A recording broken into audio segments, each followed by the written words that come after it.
안녕하세요. 만나고 싶은 사람을 언제 어디서나 쉽게 만나는 시간, 이 사람을 보라. 이 사람을 보라의 세 번째 시간은 마리 앙투아네트의 궁정화가로 유명한 엘리자베스 비제 르브랭입니다. 서양 미술사를 보다 보면 여성 모델, 특히 여성 누드 모델은 쉽게 만날 수 있죠. 반면 여성 미술가를 만나는 일은 쉽지가 않습니다.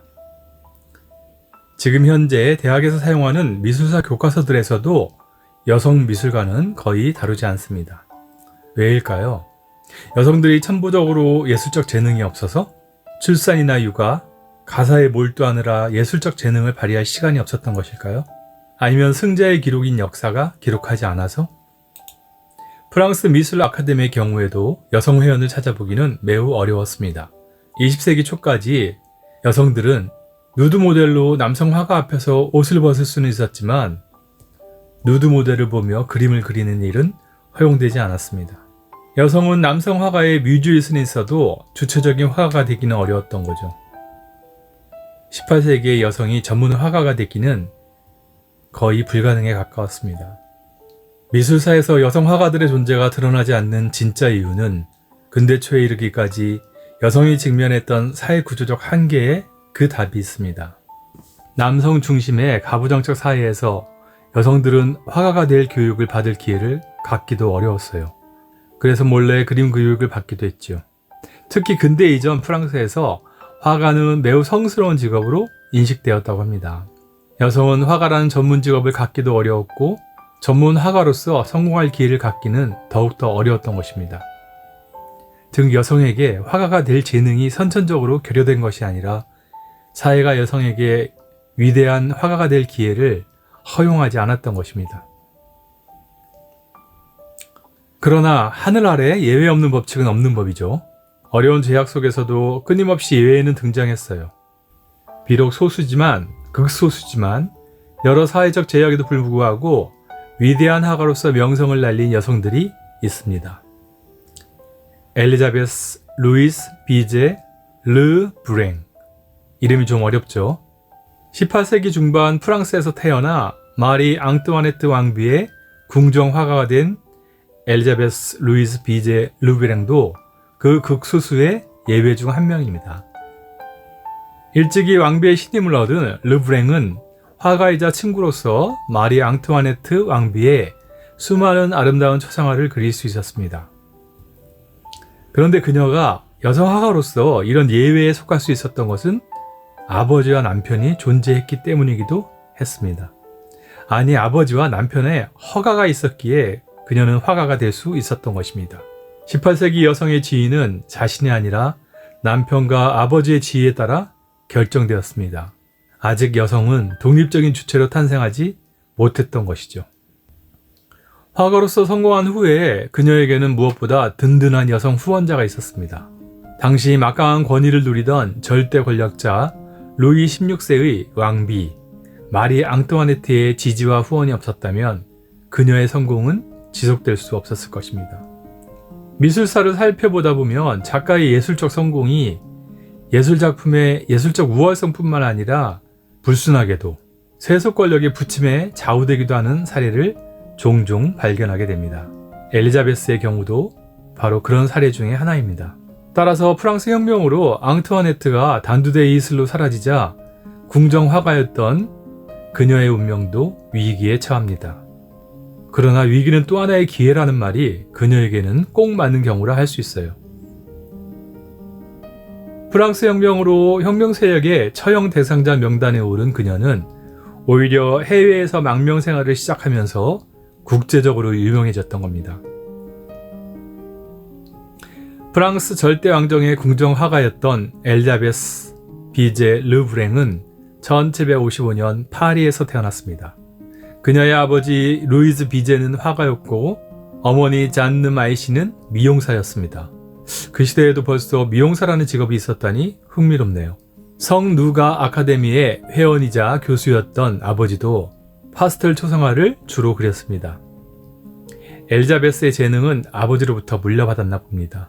아버지는 당시 명성이 높았던 로코코 화가들, 부셰, 프라그나르, 그레즈만큼은 아니었으나 어느 정도 인정받는 화가였고 그들과의 친분은 그녀에게 많은 도움이 되었습니다. 그러나 12살 때 아버지가 사망합니다. 아버지의 사망 이후 1768년 어머니가 부유한 보석상과 결혼한 후 엘리자베스의 가족들은 파리 중심부로 이주합니다. 파리 이주 후 그녀는 가브리엘 프랑스와 도이엔, 장 바프티스트 그루즈, 조세프 버넷 같은 당대의 유명 화가들과 교류하며 그들에게서 많은 조언과 도움을 받습니다. 10대 시기에 벌써 그녀는 초상화 분야에서 재능을 발휘했고 전문 화가를 뛰어넘는 실력을 보여줍니다.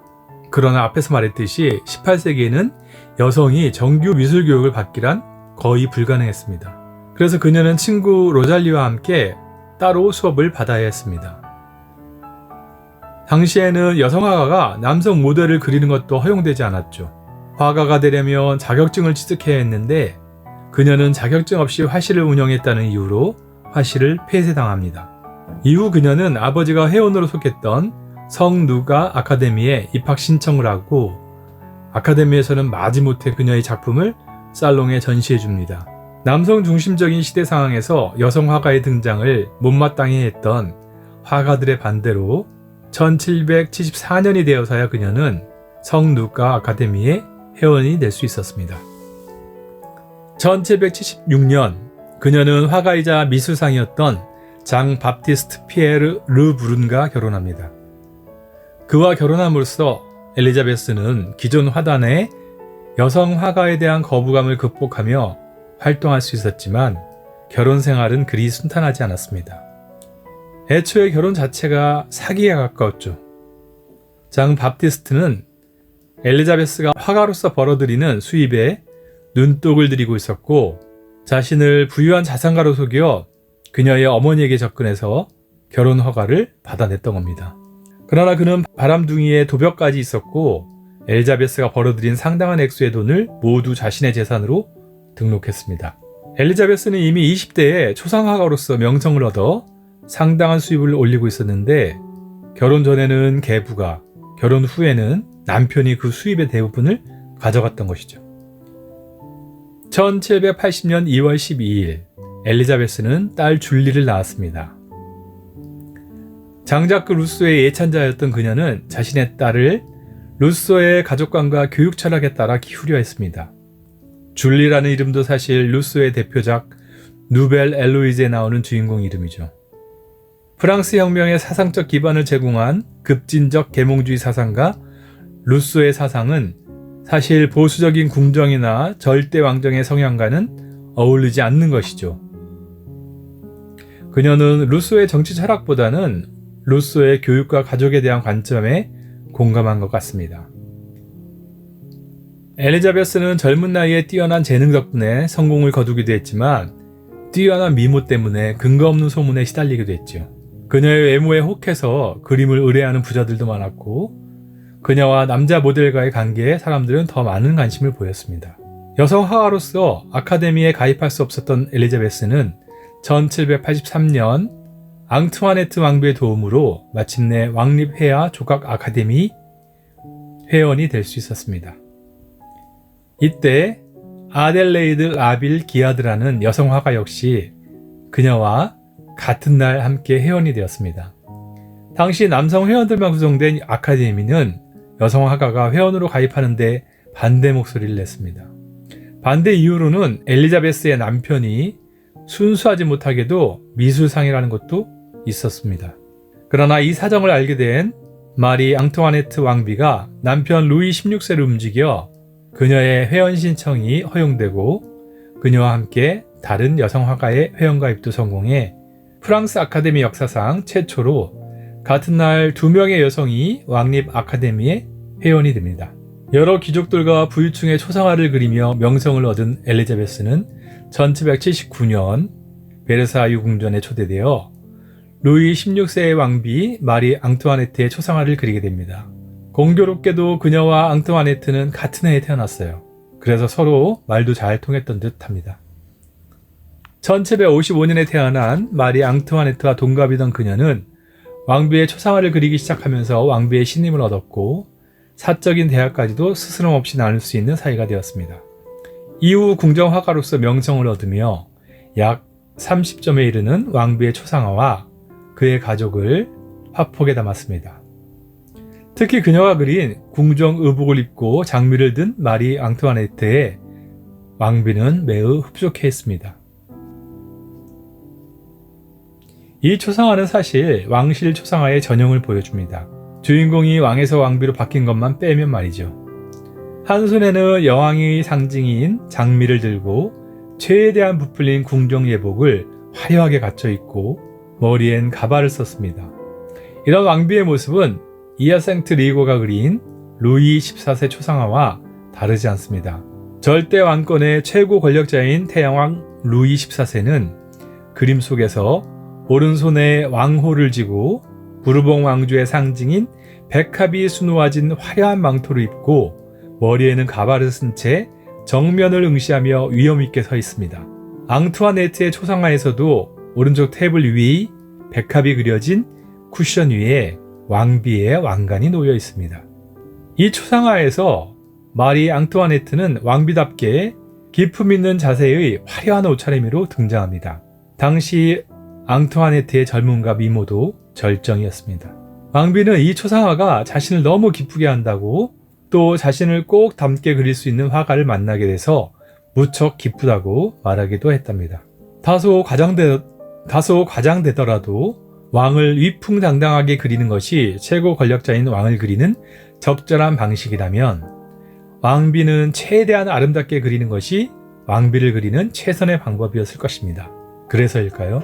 화려하고 장식적인 로코코 미술의 대가답게 엘리자베스는 자신이 그린 수많은 앙투아네트 초상화 속에서 최대한 화려하고 아름답게 왕비를 표현하려고 노력했습니다. 그림마다 약간의 차이가 있지만 화려한 레이스가 달린 고급 드레스와 눈부신 장신구들, 우아한 모자와 손에 든 예쁜 장미, 고급 소재의 휘장과 양탄자, 뽀얀 피부와 윤기 있고 탄력적인 얼굴과 가슴. 왕비를 세상에서 가장 아름답게 그리는 것이 당대의 최고 권력을 그리는 가장 합당하고 바람직한 전형이었습니다.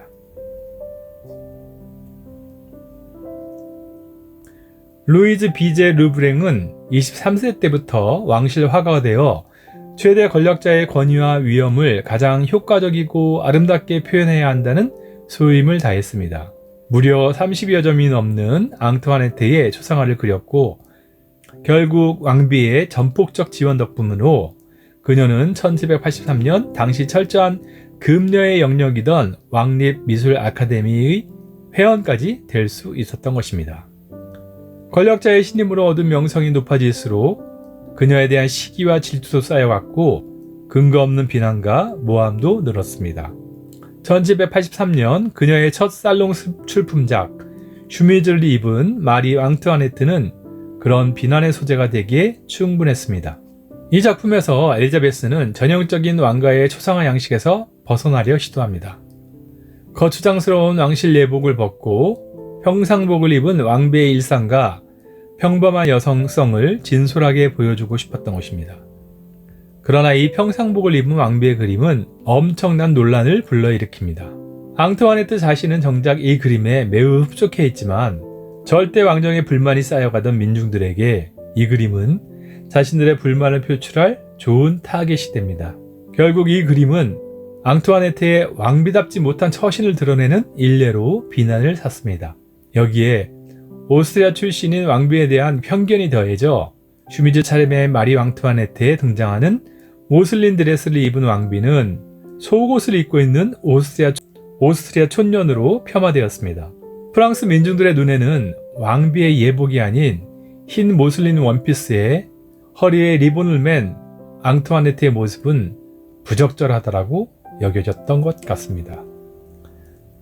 더 나아가 이는 왕비가 속옷만 입고 국민들 앞에 나온 것과 다름없다거나 귀족 남자가 벌거벗고 나온 것만큼이나 무례한 일이라는 비난이 이어졌습니다.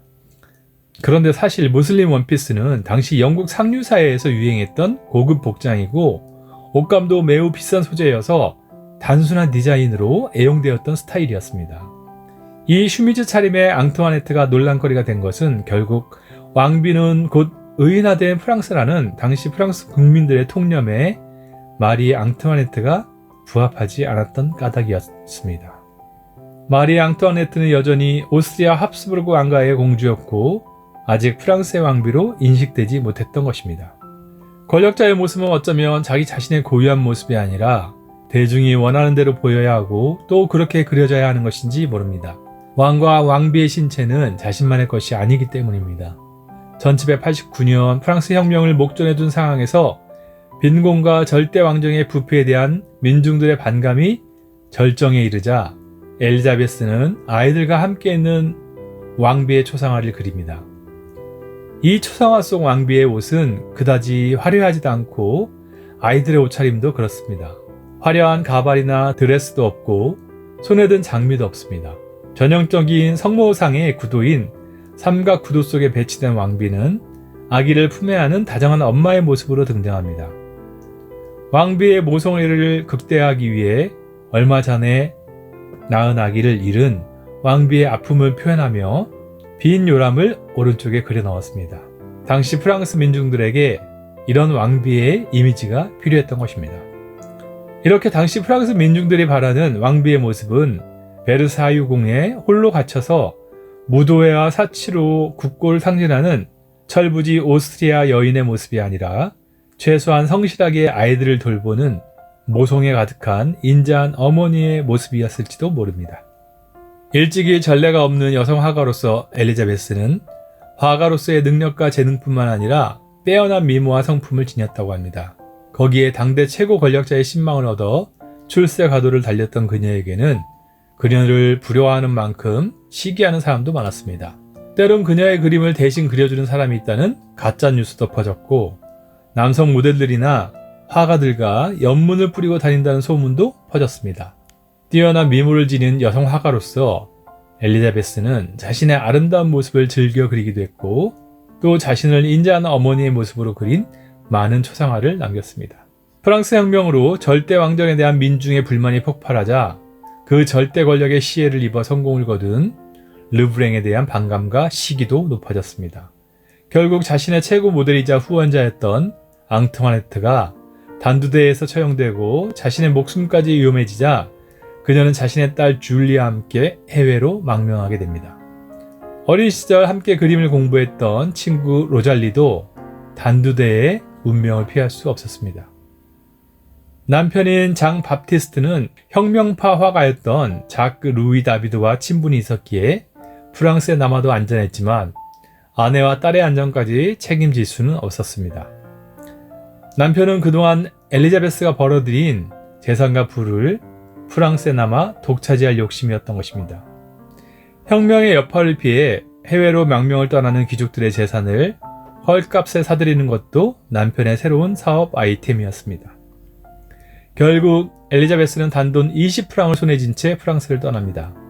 당대 최고 초상화가로서 명성이 높았던 그녀는 이탈리아, 독일, 헝가리, 러시아 같은 나라를 돌며 권력자들의 초상화를 그려주는 일을 계속했습니다. 러시아에서는 예카테리나 여제의 초상화를 그리는 등 그녀의 인기는 매우 높았습니다. 해외 망명은 역설적으로 그녀의 삶에 새로운 기회를 제공합니다. 이제 그녀는 남편의 구속에서 벗어나 자신이 벌어들인 수입을 자신이 사용할 수 있는 경제적 자유를 획득했고 또 당시 화가들이 반드시 거쳐야 했던 관문인 이탈리아 유학을 실행할 수 있게 됩니다. 1805년 혁명이 지나가고 나폴레옹은 그녀의 귀국을 허용했습니다. 다시 고국 프랑스로 돌아와 1842년 생을 마감할 때까지 그녀는 600점 이상의 초상화와 풍경화를 남긴 다작의 화가였습니다. 그녀가 그린 자화상 중에 붓을 들고 최신 유행의 아름다운 모자를 쓴 여성 화가의 모습이 있습니다. 미모의 여성 화가로서의 자신의 모습과 인자하게 아이를 품에 안은 어머니로서의 자신의 모습 중에 화가 자신은 어떤 모습으로 자신이 기억되기를 바라며 자신을 그렸는지 궁금해집니다. 자신이 그렸던 왕비처럼 그려져야 할 모습이 따로 정해져 있었던 것은 아닌지, 화가인 자신도 그럴 수 없는 부분이 있었던 것은 아닌지 말입니다. 이상으로 만나고 싶은 사람을 언제 어디서나 쉽게 만나는 시간, 이 사람을 보라 세 번째 시간을 마치도록 하겠습니다. 이 영상이 도움이 되셨다면 좋아요와 구독 부탁드리겠습니다. 감사합니다.